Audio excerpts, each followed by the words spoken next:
نبی پاک صلی اللہ تعالی علیہ وسلم کی حدیث اور روایت کرتے ہیں حضرت سلمان فارسی رضی اللہ تعالی عنہ، اور ساتھ ہیں سیدنا بلال حبشی رضی اللہ تعالی عنہ۔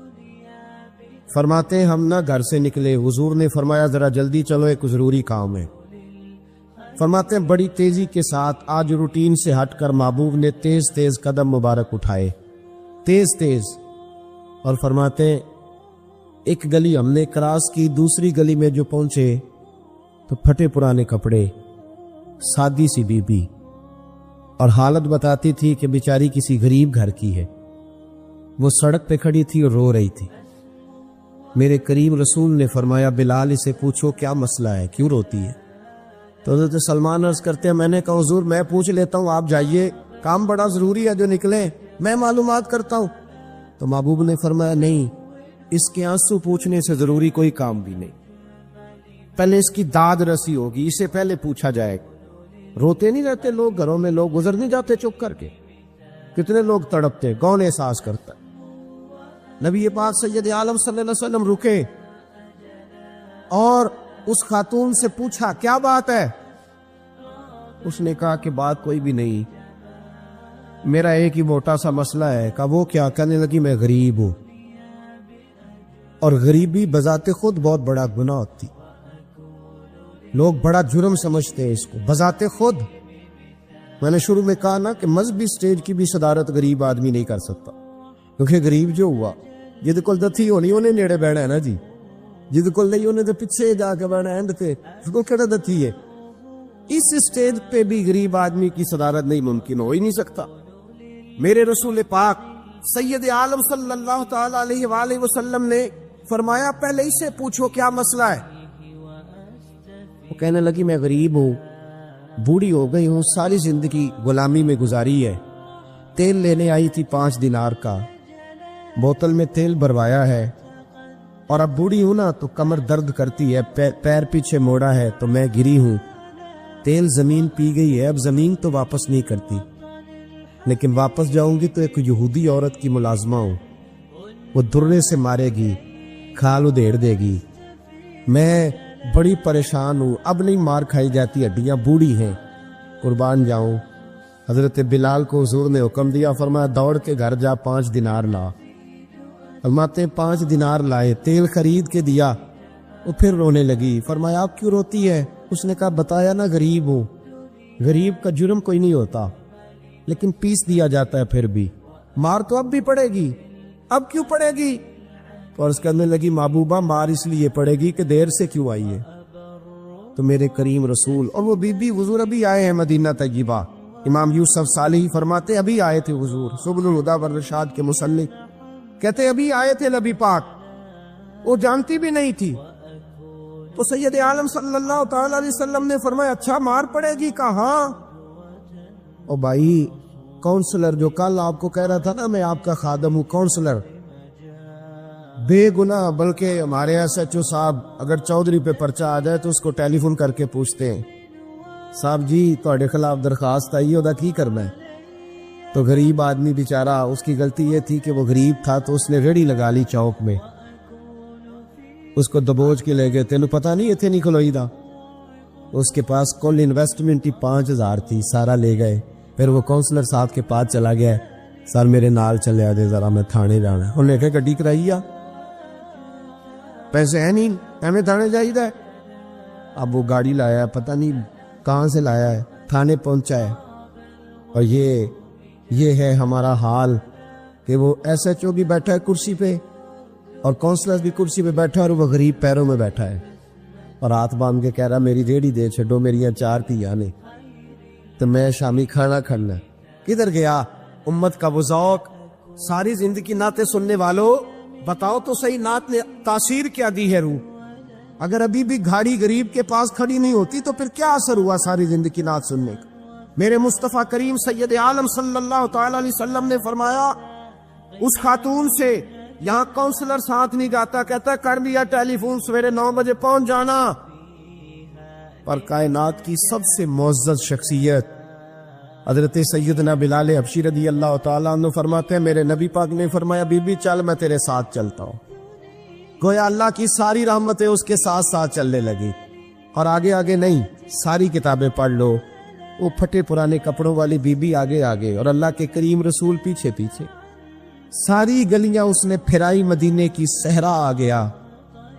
ایک دروازے پہ دستک دی سے مالکن آئی، وہ بی بی بعد میں کہتی ہے میں بھی بڑی ڈاڈی تھی، طاقت ہی نہیں تھی میرے سامنے کو کھڑا ہو سکے، لیکن جب میں باہر نکلی تو میں نے نور کے حالے میں لپٹی ہوئی ایک عظیم ہستی کو دیکھا۔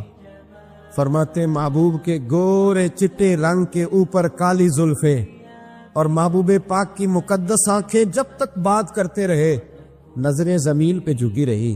شرم و حیا والے رسول نے بڑے میٹھے، بڑے دھیمے، بڑے خوبصورت لہجے میں کہا، بریلی کے امام فرماتے نیچی نظروں کی شرم و حیا پہ درود۔ بڑے دھیمے لہجے میں فرمایا تیری نوکرانی ہے تیری؟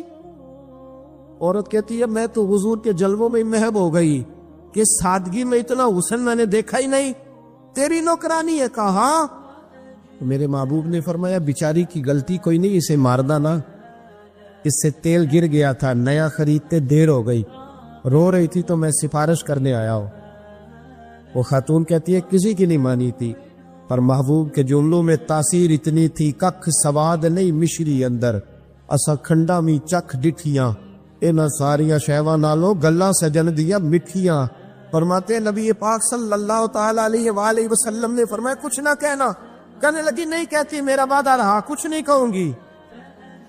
اب میرے حبیب نے پھر نظر اٹھائی اور اس غریبنی کی طرف دیکھا اور فرمایا تو اگر کہے تو میں جاؤں، تو اگر کہے تو میں خود بھیک دے، خود ہی کہے منگتے کا بھلا ہو، تو اگر کہے تو میں جاؤں۔ اس نے خراج پیش کیا تو چند آنسو گرائے، کہنے لگی محبوبہ جیسے بندہ نوازی۔ حضور نے رخ پھیرا، حضرت بلال کہتے میں پیچھے رہ گیا تو وہ دونوں بیویاں دوڑ کے میرے پاس آئی، کہنے لگی بتا تو صحیح ہے کون، یہ بتا تو صحیح کون تھے؟ تو حضرت بلال کہنے لگی تم نہیں جانتے؟ جناب بلال فرمانے لگے یہی تو ہیں جنہیں اللہ نے سچا رسول بنا کے بھیجا ہے۔ بیبیاں دوڑ کی آئی، کہنے لگی محبوبہ دروازے تک آئے ہو تو خالی تو نہ لوٹاؤ، مہربانی فرماؤ ہمیں بھی کلمہ پڑھا دو۔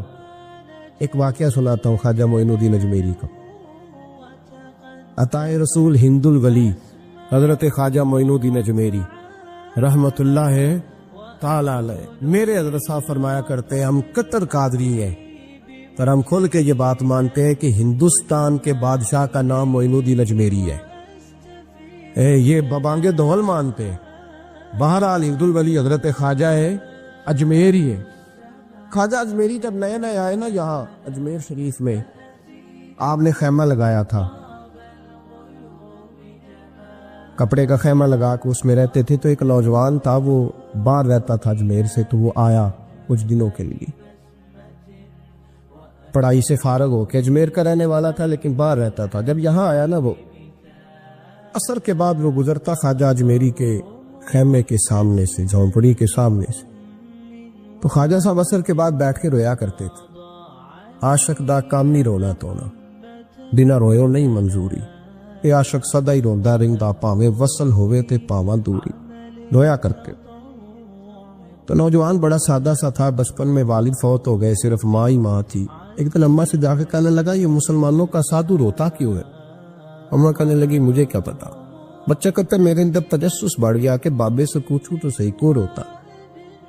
2 4 5 10 دفعہ میں گزرا، ایک دن بے چین ہو کے میں کمرے میں چلا گیا اجرے میں، تو میں نے کہا بابا کیوں روتے ہو؟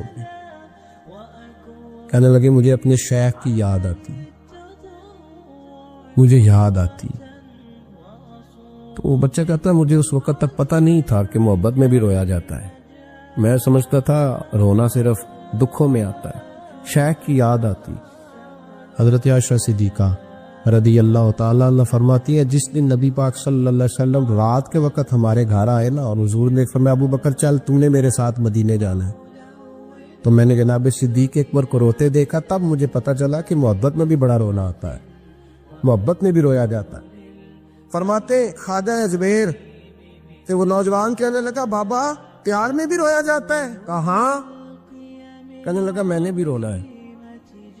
تو آپ فرمانے لگے 2 شرطیں ہیں کہ کلمہ پڑھ جا، دوسرا میرا مرید ہو جا۔ آ جائے گا رونا. کہتے بلو سی لگ گئی, کبھی آنسو دیکھے ہی نہیں تھے. حضرت اجمیری کہتے ہیں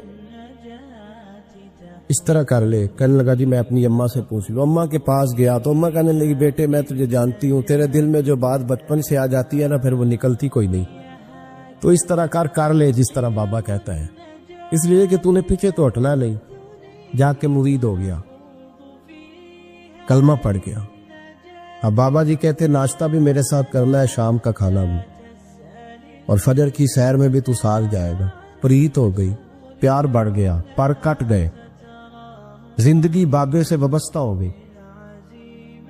اب چند مہینے جب گزر گئے نا پوری لو لگ گئی. تو بابا جی کہنے لگے بیٹے تیری 3 چھٹی ہے, 3 دن تو نے مجھے ملنے نہیں آنا. بالکل 3 دن کے بعد آنا. اس نے کہا مسئلہ ہی کوئی نہیں, پرواہ ہی نہیں تھی نا, پتہ ہی نہیں تھا. تو وہ چلا گیا گھر, صبح سے شام تک رہا. شام کو اماں نے روٹی دی تو 3 روٹیاں کھایا کرتا تھا, اب ایک لقمہ بھی نہ توڑا جائے. اماں کہتی بیٹے خیر ہے. کہ اماں جی پتہ کوئی نہیں, کو اندر کمی ہے کسی چیز کی, کوئی خبر نہیں, پتہ کھولا. خواجہ صاحب رحمت اللہ تعالی علیہ کا وہ مرید اماں بار بار پوچھتی لیکن کوئی بات ہو تو بتائے نا. کچھ نہیں اماں کوئی نہیں. بڑی مشکل سے شام ہوئی, شفق غائب ہوئی, اندھیرا جو چھایا, ساری دنیا بستر پہ لیٹ گئی. تو اس نے اٹھ کے چھت پہ گھولنا شروع کر دیا. بچہ نہ سوئے تو اماں کیسے سوئے. اماں بھی چھت پہ آئی. کہا بیٹے کیا بات ہے. کہا اماں پتہ کوئی نہیں, کوئی میری نیند اڑا کے لے گیا ہے. بیٹے تو نے روٹی بھی نہیں کھائی. کہا اماں کوئی نہیں پتا, کوئی پتا لو. جب 12 بجے کے بعد کا وقت آیا تو پھر ہلکے ہلکے آنسو نکلے, اور جب سحری چمکی تو دھاڑے مار کے رویا. بیٹے کیا ہوا. اس نے کہا اماں میں نے بابا جی کے پاس جانا ہے, اسے کہہ مہربانی کرے, میں نے یہ جدائی میرے بس کا روگ نہیں, اب نہیں میں نہیں رہ سکتا. فجر کی نماز پڑھ کے تو اماں گئی, کہنے لگی مہربانی کر اسے بلا. تو بابا جی کہنے لگے اسے کہہ ابھی تو 1 دن گزرا ہے, ابھی تو وقت بڑا پیچھے ہے, ابھی ٹائم ہے. بس اگلے دن کی جو شام ہوئی تو ماں کے قدموں میں گر گیا. کہنے لگا خدا کا واسطہ اسے کہو میرا نہیں گزارا ہوتا, اب نہیں, اب عادی ہو گیا ہوں, اب اگر اس کی دید کا لشا نہ ملا تو مر جاؤ. حضرت اجمیری رحمت اللہ علیہ کے پاس اماں روتی ہوئی آئی. کہنے لگی بابا مجھے نہیں پتا تیرا اس کا رشتہ کیا ہے, میں تو ماں ہوں. اس کے آنسو گرتے ہیں تو میرا کلیجہ پھٹتا ہے, وہ جب روتا ہے تو میری جان نکلتی ہے. مہربانی کر اسے دید کا نشہ دے, میرا بیٹا ہے بلکتا ہے دیکھا نہیں جاتا. جب یہ لفظ کہے تو آپ فرمانے لگے ماں تو اویس کرنی کی ہو تو میرے رسول دیدار منع کر دیتے ہیں, تو ماں بن کے آئی ہے تو تجھے کیسے روک دوں. فرمایا جا اسے کہے آ جائے. اب وہ وہاں سے نکلا تو دوڑا آیا اور آ کے کھڑا ہوا تو حضرت اجمیری مریدوں کو سبق پڑھا رہے تھے. کتاب کھلی ہوئی, بات ہو رہی تھی مریدوں کے ساتھ گفتگو ہو رہی. وہ آ کے کھڑا ہو گیا, ایک نظر یوں اٹھائی تو دروازہ, بڑی دیر سے کھڑا, یوں نظر اٹھائی اس کی طرف دیکھا, بس دیکھا ہی تھا کہ وہ دھاڑے مار کے رونے لگا. تو حضرت اجمیری نے مسکرا کے ایک جملہ کہا, فرمایا پتہ چل گیا محبت میں بھی رونا آیا کرتا ہے. پتہ چل کے دوڑ کے قدموں میں آیا. تو لوگ کہتے ہیں جب وہ آیا نا تو آنسو حضرت اجمیری کے بھی نکل گئے, رو پڑے, آہیں نکلی. فرمانے لگے بیلیا رات سویا نہیں نا. کہا حضور نہیں. فرمایا میں بھی نہیں سویا. تو اگر بیدار تھا تو کل شام روٹی نہیں نہ کھائی. حضور نہیں کھائی. فرمایا میں نے بھی کوئی نہیں کھائی. یہ محبت 2 طرفہ ہوتی ہے, یک طرفہ تھوڑی ہوتی. اگر تو نے نہیں کھائی تو میں نے کب کھائی. میرے بھائی ہمارے مشائخ نے محبت کی زنجیروں میں باندھا مریدوں, وہ بند گزارے نہیں ہوتے تھے, وقت ہی نہیں گزرتا, صبح اور شام میں وابستہ رہتی تھی, کوئی پابندی نہیں تھی ان پر, ان کی طرف سے کوئی جبر نہیں تھا. لیکن یہ غنگ, یہ انداز, یہ ڈھنگ, پھر جو شیخ کی یاد میں رونا سیکھ جاتا تھا نا اس کے لیے مدینے کی یاد میں رونا آسان ہو جاتا. اعلیٰ حضرت نے کتاب لکھی ہے الامن والعلا, اس میں آپ فرماتے ہیں جو حضور کی پناہ میں آ جاتا ہے نا وہ بچ جاتا ہے. اللہ کرے آپ کو سمجھ آئے میری بات کی. جو حضور کی پناہ میں آ جاتا ہے وہ, جو دنیا دار رہتا ہے, مالدار رہتا ہے, حضور کی پناہ میں نہیں آتا وہ بے سکون رہتا ہے۔ فرماتے ہیں یہاں دنیا میں بھی حضور کی پناہ میں آ جاؤ، آج لے ان کی پناہ۔ اور آج دلیل آپ نے ابن ماجہ کی حدیث لکھی ہے، حضرت تمیم داری حدیث کے راوی ہیں، اعلیٰ حضرت نے لکھی ہے، فرماتے ہیں جو حضور کی پناہ میں آیا بچ گیا۔ دلیل دیتے ہیں، فرمایا انسان جانور بھی آتے تھے تو بچ جاتے۔ حضرت تمیم داری رضی اللہ تعالیٰ عنہ فرماتے ہیں کہ ہم کھڑے تھے، ایک اونٹ دوڑتا ہوا آیا، نبی کریم صلی اللہ علیہ وسلم کے پہلے اس نے قدموں پہ سجدے کیے، صحابہ کہنے لگے حضور ہمیں بھی اجازت دیں، فرمایا وہ تو بے زبان ہے، اسے تو پتہ کوئی نہیں، پیش نظر ہے وہ نو بہار، سجدے کو دل ہے بے قرار، روکیے سر کو روکیے یہی تو امتحان ہے۔ فرمایا اسے کیا پتا، تم تو مکلف ہو شریعت کے، تمہیں اجازت نہیں ہے۔ اور اعلیٰ حضرت نے 2 ٹوک لکھا ہے، فرمایا سوائے خدا کے کسی کو تعظیمی سجدہ بھی حرام ہے، یہ نوٹ کر لیں میری بات۔ اور اعلیٰ حضرت نے فتاوی رضویہ میں لکھا ہے کسی قبر پہ جاؤ تو 4 ہاتھ دور کھڑے رہو، اللہ کرے آپ کو سمجھ آئے، کتنے ہاتھ؟ 4 ہاتھ دور کھڑے رہو، سورۃ فاتحہ پڑھو، درود شریف پڑھو، جس قبر پہ گئے ہو ان کی روح کو اصال ثواب کر، ان کے وسیلے سے دعا مانگو۔ اعلیٰ حضرت فرماتے ہیں قبر کو سجدہ بالاتفاق حرام ہے، طواف قبر کا کرنا بالاتفاق حرام ہے، بوسہ لینے میں اختلاف ہے کہ جائز ہے کہ ناجائز ہے، لیکن بوسے سے بھی چونکہ شک پڑتا ہے تو فرماتے ہیں احمد رضا کی رائے یہ ہے کہ بوسہ لینے سے بھی بچا جائے۔ وہ آ گیا تو اس سے اگلی باتیں کرتا ہے، بس خاموش رہ، باادب رہ اور پیچھے رہ۔ تو حضرت تمیم داری کہتے ہیں یہ حدیث اعلیٰ حضرت نے لکھی ہے لمن والعلا میں، فرماتے ہیں کہ اونٹ نے پہلے سجدہ کیا، قدم چومے، پھر اس نے حضور کے کان میں کوئی بات کہی، روزے دے دوالے نے غلامہ دیاں ٹولیاں، ایک پیا سن دے کروڑاں دیاں بولیاں، یعنی اونٹ نے بات کی تو حضور نے وہ بھی سن لی۔ اعلیٰ حضرت کہتے ہیں جو پناہ میں آتا ہے بچ جاتا ہے۔ کہتے ہیں رسول کریم نے نا اونٹ کی پشت پہ ہاتھ پھیرا اور اللہ کے محبوب فرمانے لگے فکر نہ کر، اب تو آ گیا ہے نا تو جیسے تو کہے گا ویسے ہی ہو جائے گا، جیسے تو کہے گا ویسے ہی۔ ابن ماجہ میں موجود ہے، پر میں چونکہ فاضل بریلوی رحمت اللہ علیہ کی کتاب سے پیش کر رہا ہوں الامن والعلا سے، تو میں اسی انداز میں پیش کر رہا ہوں جس انداز میں وہاں ہے۔ حضرت تمیم داری کہتے ہیں کہ ہماری سمجھ میں بات کوئی نہ آئی، تھوڑی دیر گزری تو کچھ لوگوں نے ہاتھوں میں رسیاں پکڑی ہیں، خنجر پکڑے ہیں، دوڑے آئے، یا رسول اللہ یہ ہمارا اونٹ ہے۔ حضرت تمیم داری کہتے ہیں میں نے دیکھا کہ جب وہ آ گئے نا خنجر لے کے تو اونٹ حضور کے پیچھے چھپ گیا، آج لے ان کی پناہ، آج مدد مانگ ان سے، وہ حضور کے پیچھے چھپ گیا۔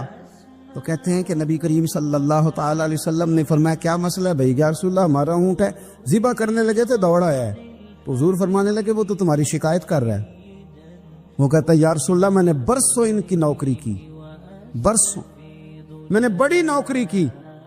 صحیح کہتا ہے یا رسول اللہ؟ ٹھیک کہتا ہے حضور، اب بوڑھا ہو گیا ہوں، تھوڑا زیادہ بوجھ نہیں اٹھا سکتا، تو مجھے ذبح کر کے کھانا چاہتے ہیں، میں مرنا نہیں چاہتا۔ نبی کریم فرمانے لگے اچھے لوگ یہ صلہ دیتے ہیں، انہوں نے عرض کی حضور آپ حکم کر دیں، ہم اس کو چھوڑ دیتے ہیں یا رسول اللہ، نہیں ذبح کریں گے، خدمت کریں گے۔ حضور فرمانے لگے نہیں، اب میرے پاس آیا ہے نا، اب میں نے واپس نہیں کرنا، آج ہو گیا ہے، آج لے ان کی پناہ، آج مدد مانگ ان سے، آج ہو گیا یا رسول اللہ پھر رکھ لیں۔ حضور نے فرمایا نہیں بھائی پیسے بتاؤ کتنے ہیں؟ یا رسول اللہ نہیں کچھ نہیں۔ نبی کریم علیہ السلام نے فرمایا نہیں، بتاؤ کتنے ہیں، بتاؤ کتنے ہیں؟ انہوں نے کہا حضور ایک دفعہ ریٹ لگایا تھا تو 100 دینار لگا تھا، حضور نے فرمایا بلال دے دو 100 دینار، 100 دینار دے دیا۔ اعلیٰ حضرت فرماتے ہیں دیکھو ان کی پناہ میں آنے کی برکتیں کتنی ہیں۔ ان سے کہا تم جاؤ، وہ چلے گئے، حضور نے پشت پہ ہاتھ پھیرا، فرمایا جا تو آزاد ہے۔ حضرت تمیم داری کہتے ہیں وہ پہلے گیا پھر پلٹ کے آیا، اس نے نبی پاک کے کان میں کو بات کی، کئی باتیں کی، پر میں ایک بات کرتا ہوں، کئی باتیں کی، ایک بات کی تو حضور رو پڑے، اونٹ چلا گیا، ہم نے عرض کی حضور یہ کیا کہہ گیا ہے؟